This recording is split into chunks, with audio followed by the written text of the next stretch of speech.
Welcome, everybody. This is Panfurware LLC. Let that sink in with Nina Brown.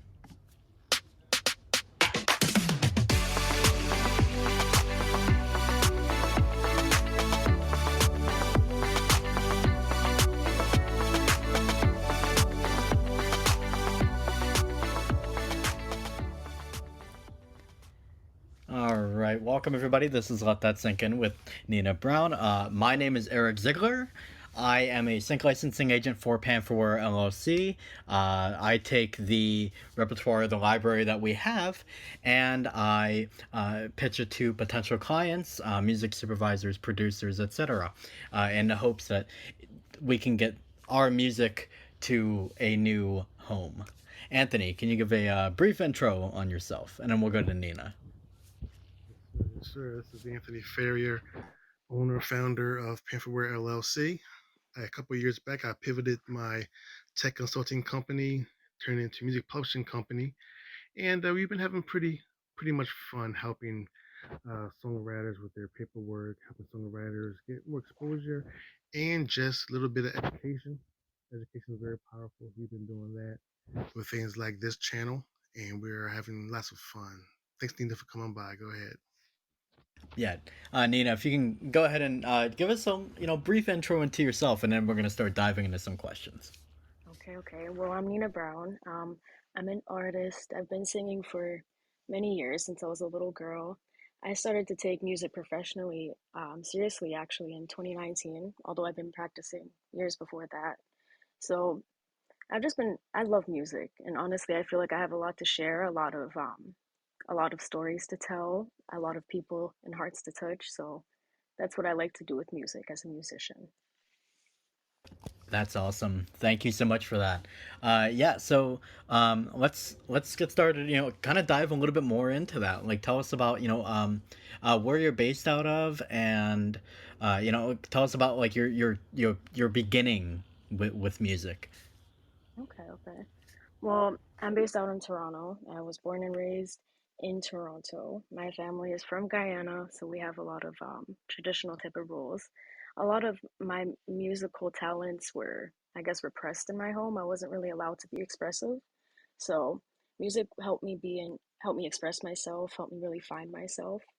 So music really just makes me who I am, you know?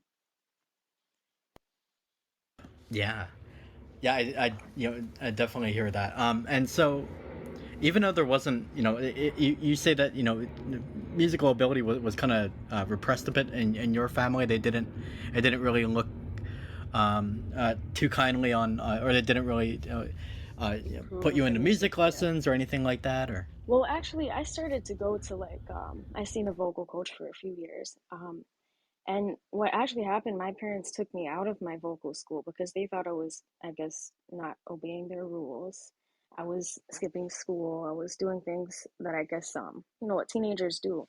Instead of just mainly focusing on my music, I was just too busy trying to grow up and trying to find myself. So she took it as a way, if you're not going to behave, then I'm going to take away your music. But that didn't really stop me. I mean, I still kept practicing music. yeah, and we're very glad you did. For the wonderful and amazing music that you're putting out.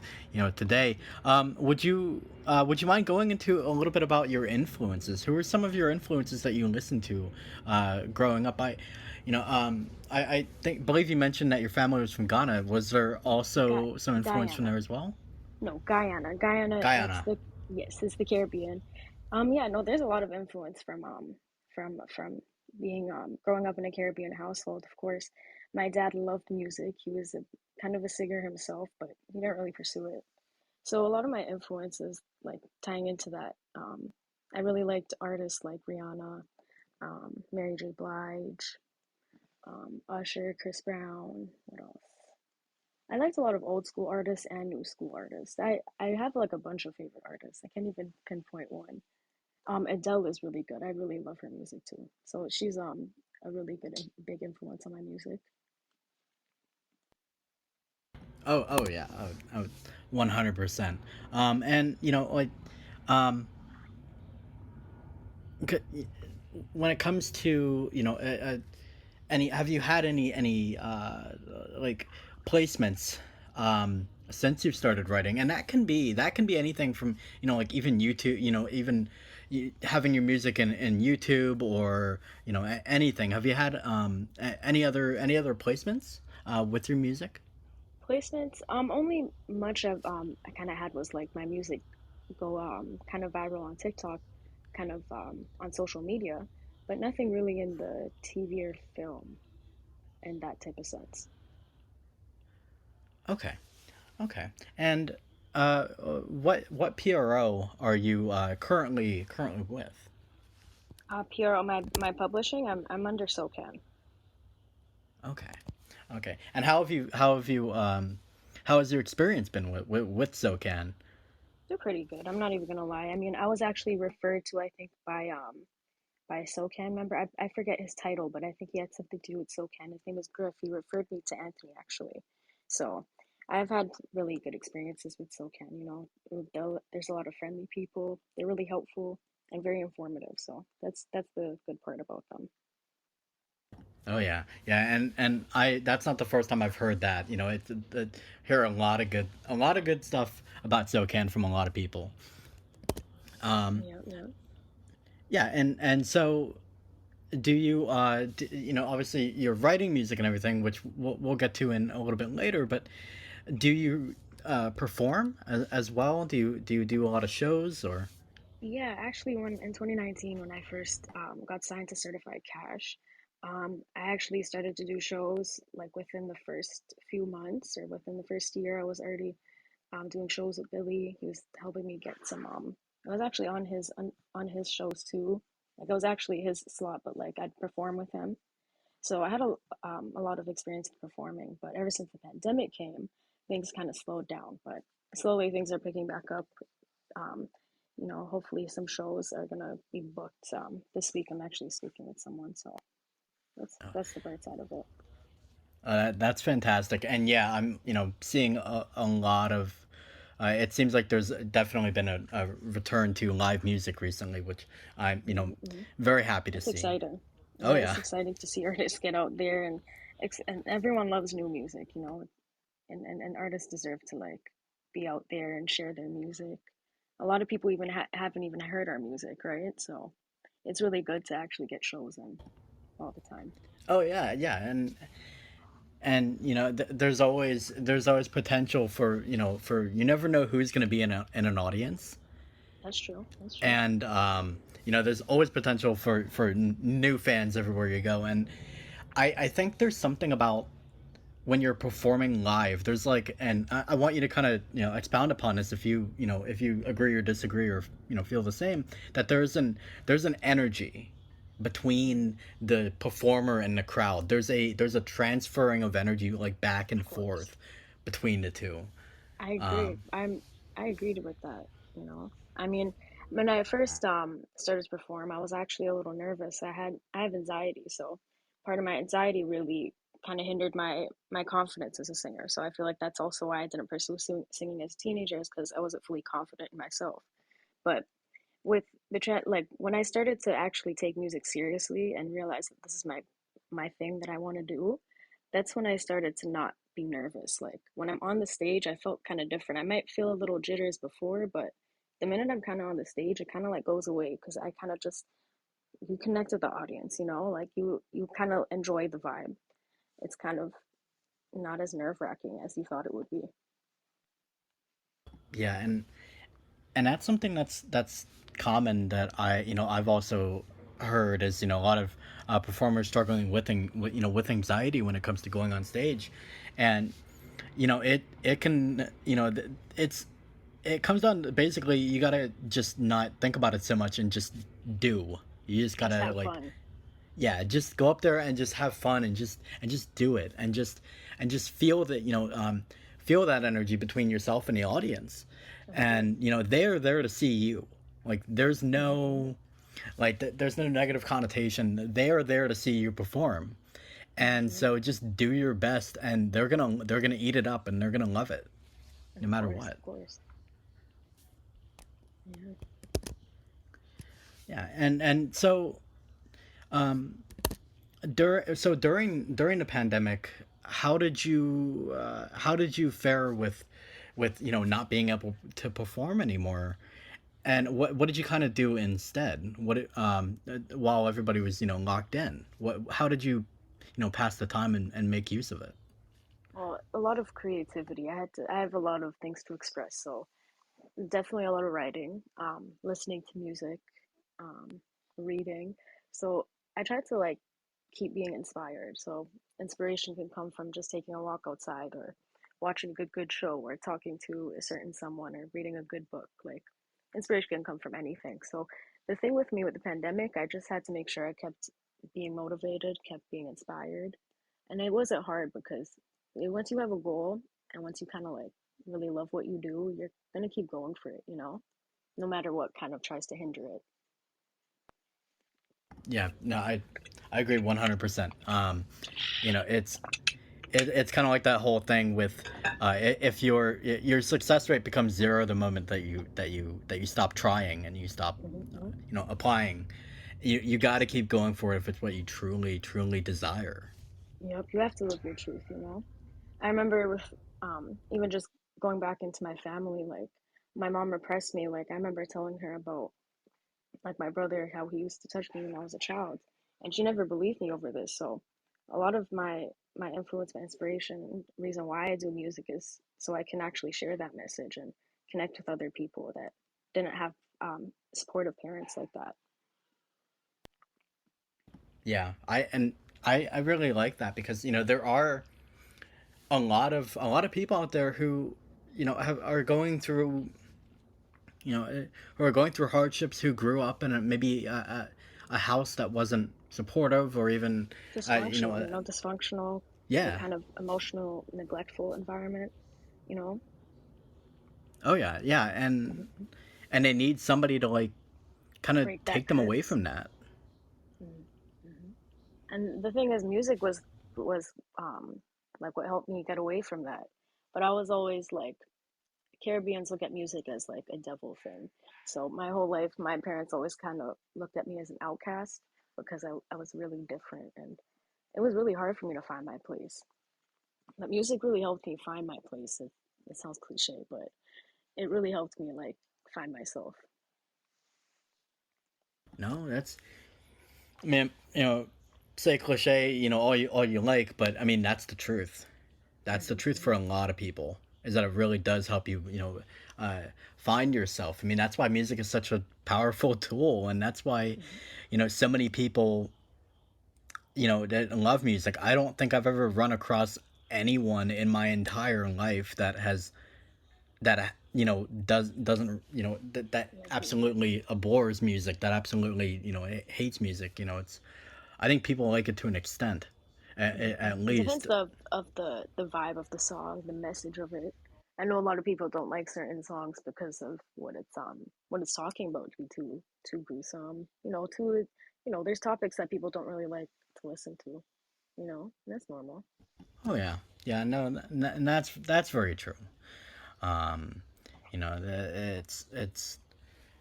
that's something to where they really they kind of want to listen to something else, or maybe they want something that's, they want a certain, they're chasing a certain feeling within themselves by listening to an outside source, aka music. They're Hmm. chasing a sort of feeling, and so they don't want to go away from that. They want to continue listening to things that are inspirational and motivational. They don't want to dip over to the um Dark to side. sometimes the emotional sad side, the you know you know the breaking heart side, which I think The reality of stuff of things sometimes. yeah, yeah, certainly. Hmm. Like, there's a reason that Adele has so many followers. I Adele has know. so many fans. I know. I love Adele. Adele. She's really What is it? What is it about her? She plays on your heartstrings. You know. And I love songs that actually make you feel something. And I always feel something whenever I listen to her. Oh yeah, yeah, and one of the most, I mean, one of the most effective ways to get a following is tug at their heartstrings, to make them feel things. You know, like we're in this world that is so fast paced and everything's going by a mile a minute, and people are, are running around, and sometimes you just need to slow down and just feel things. You just need to Mhm. slow down and have your heartstrings tugged on a little bit to remind you that Exactly. you're human, and that, And yeah, go ahead. No, go ahead. I sorry if I cut you. that you're human, and that you're alive, and that you're a regular human being, and that you feel things. That's all I was gonna say. Yes, indeed. No, I remember even when I in 2019 when I started to take music really serious. That's when I met Billy and signed to certified, and he was really like encouraging, like telling me because I told him things about my family, and I actually never told my mother about my brother until 2019. I never really confronted my family about all the problems in my household. You know, there was alcoholism and emotional abuse and whatnot, and sexual abuse, and Billy, he was really encouraging in terms of like telling me to live your truth. You have to live your truth because how else are you going to make your music and live your life right if you can't really live the truth, you know? Yeah, I I really like that. You know, you have to be true to yourself. Of It's course. not going to be authentic, and the byproduct of it isn't going to be authentic. The songs that you make aren't going to be authentic, and Yep. people can sense that. Yep.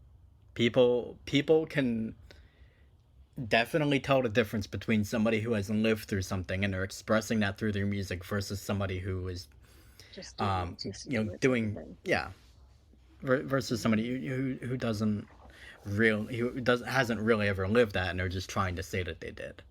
Yep. Yep. I agree. And it's the it's when the goal is to get fans that are that are diehard. The goal is to get fans that cling on to every single word that you say. And the way you do that is through authentic expression of your memories, of your emotions, Of because they course. need to be have something to relate to. Of course. And that's what music's about. It's like it's bringing together people, you know? Another thing I remember Billy told me is music is like a revolutionary act. And that's so true because music really helped the world get by with so many things. And think about with the pandemic, even with just just hardships around the world, music has always been the type of thing to really just bring people together. And we need to bring music like that back, you know, music that unites people. Oh yeah, yeah. No, yeah. Music is powerful, and it's always been around, and I think always will be. Hmm. There's something that I read somewhere that said empires will rise and fall, but music will always stay true. Trust me, sound and vibrations is always going to be here, you know? Yeah, and it's been a joy bringer since the beginning of time, like Of since course. like the beginning of humanity. People have been finding ways to express themselves with sound, with notes. Hmm. Agreed. Trust me. And all right, so we kind of touched on it a little bit when you're talking about the pandemic, but how do you balance your songwriting with other hobbies? Like how do you balance your songwriting with keeping up with other hobbies, and kind of trying to maintain that healthy balance? That's a one thing I'm working on is always trying to make sure I'm organized, you know. I'm also a student, so I kind of work with school and that. But for me, like I just find time for things. Like every day I'll kind of write a song or try to listen to a song or you know what I mean, do something that's musically involved every type of day. Every kind of every day. You know what I mean? Oh But yes. but how I stay balanced, but just make sure I stay organized, making sure I have an agenda, you know, putting in reminders that I do certain things on certain days. And trust me, it gets hard because sometimes I'll feel I'll feel too stressed from school, and I don't even feel like writing, but I kind of have to. I mean, I gotta fight the feeling. It's life, you know. I'm young and I have a lot of energy, So I got to put it to good use. Oh, definitely, definitely, yes. And so, like when you're writing and you come across a creative rut, like when you're writing and you get writer's block, how do you kind of combat that? Do you through, or do you walk away completely and then come back to it? How do you conquer writer's block? That's a good question. Writer's block, I always have to either leave it for a moment. If I come across, if I stay on that line and I still try to keep writing, I won't come up with anything good, in my opinion. So I always try to just leave it, let it breathe, go watch a show, go for a walk, like, get some inspiration, you know. Yeah. Writer's block, I always hated it, man.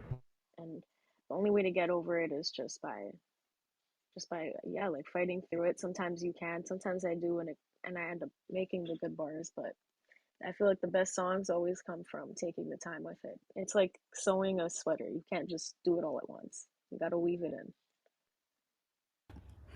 I've never heard the sweater analogy, and I really like that. That's really cool. Um, yeah, no, I think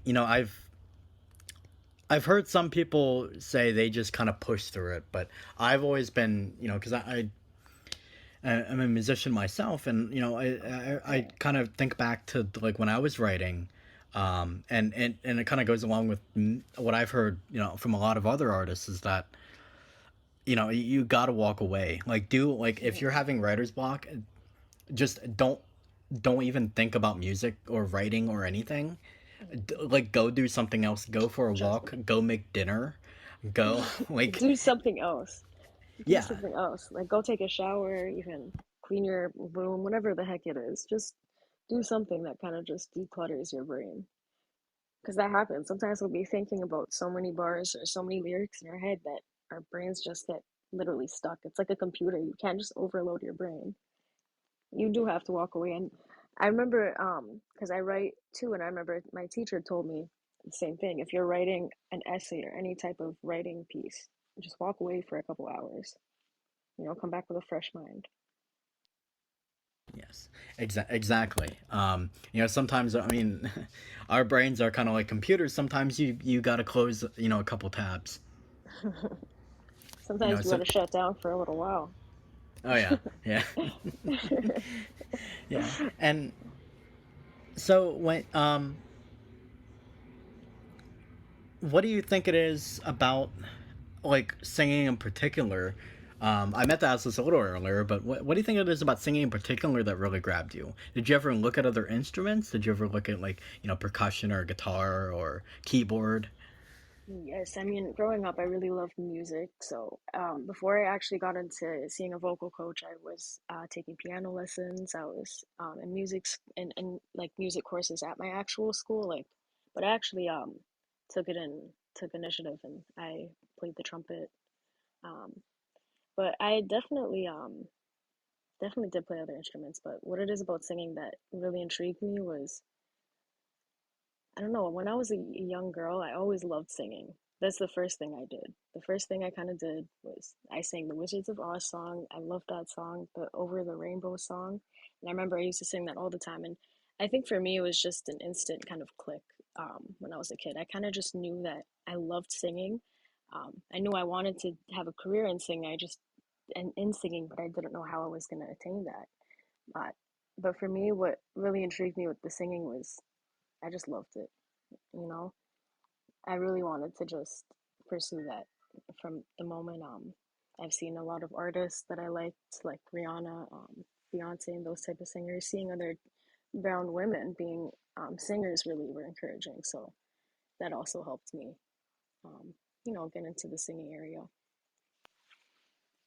Yeah, and what kind of what you said, what you said, kind of ties back to what you're talking about, like emotion, because I've heard that singing is the one instrument. It's the one, part of music that you can't hide behind. You can hide, to an extent, you can hide behind a guitar or piano or a drum set, but like singing is is the one thing that's it's you. It is your voice. It is the like raw emotional, like everything's coming through, Mm-hmm. your voice. Like there's not you it's not hidden behind, usually behind. Sometimes for a lot of Yeah. people, it's scary their singing Yeah. voice. I remember like I was scared of my own singing voice, meaning like I don't know what to do with it. I was hiding my talent. I was hiding my singing voice from my friends, from my family.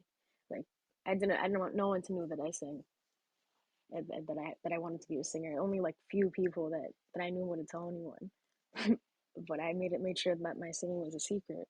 It was so weird. Oh yeah. And in regards to like talking to other musicians and interacting with other musicians, what has been the best piece of advice that another musician has given you? Best piece of advice: be yourself. Um, Billy Burns, also AKA my mentor, always what we were speaking about earlier in the conversation about authenticity. Tell your story. Heal the world through music. The best piece of advice would just be that: be yourself. You know, and that's really helped me get far with music because it's kind of like a grounding energy, a grounding thing. Like you don't want to think about anything else when you're writing, but besides how to express your experiences from your own point of view, you know? Yeah. Yeah, and being yourself is the best also because it's nobody else is like, especially as a singer, nobody else is gonna sound like you, like exactly Mm-hmm. like you. Yep. That's the You thing. are Nobody you else are a can. unique color, Mm-hmm. in the wide spectrum of all the music out there. Mm-hmm. Mm-hmm. And it's you need to be able to stand out, like if you are somebody who models your singing 100% as a carbon copy of somebody else, like the fans are probably just going to want to go see that other main artist. But if you're true to yourself, everything's going to be original. Everything's going to Mm-hmm. be vastly different from anywhere. Obviously you're still going to have influences, Mm-hmm. but it's still going to be you. Mm-hmm. Of course. Yeah. And even adding on to that, I remember even my very first vocal coach always told me like never never try to be like someone else too. Like went back to the same piece of advice I was telling you, being yourself. Even like everyone kind of said it to me, from vocal coaches to my mentor, um, aka Billy, you know. Oh yeah. Oh yeah, definitely. um and it's good that you went to a vocal coach because um I think when people talk about singing, they never really talk about their vocal coaches and how much of an influence their coaches had on them. You Trust me, know? vocal coaches, I can tell you, maybe why some vocalists don't speak about their vocal coaches is because some of them can be assholes, and maybe they don't want to speak about them. I know my vocal coach is really really hard on me. In music schools especially, they're really like hard on you too. It's all you have to, not, you wouldn't say you have to be perfect, but it's almost like it's kind of that pressure. The pressure is always there. Oh yeah, yeah. It's especially for music schools. There is an incredible amount of pressure, and but they want you to be the best that you can possibly be. They want, because there's a Mm-hmm. lot of competition. There's a lot of people Yep. out there trying to make it in music, and they want Mm-hmm. you to perform at your absolute best. Yes. And I remember every my vocal coaches and even vocal teachers that I'd perform my exams for would always say my problem was that I always had my issue with my confidence. So over the years, I've just had to rebuild myself. And now that I'm a better version of myself and I can just fully sing whatever I feel, music is just, helped me and helped everyone around me too. Oh yeah, yes, and yeah, and I wanted to make sure Anthony also got some words in here. Anthony, did you have any questions or kind of any comments on everything so far? Oh, well, thank you. Not really. Well, I just want to thank you, Nina, for coming by. You and Billy, and your certified team. And Thank you for having me. yeah, no problem. Thank you for your honesty and your power. Um, Of it's course. amazing. Yeah, and it's empowering because, as Eric said, sadly in this imperfect world, we share a lot of things that we sometimes don't choose to let other people know, so speaking out as to how you grew up and fighting that to get over it, you're helping other people who might not have the courage or feel they have the courage to do so. So when they see you with that courage, they feel, I can, if she did it, I can do it. She said it, I can say it too. So thank you for Hmm. that.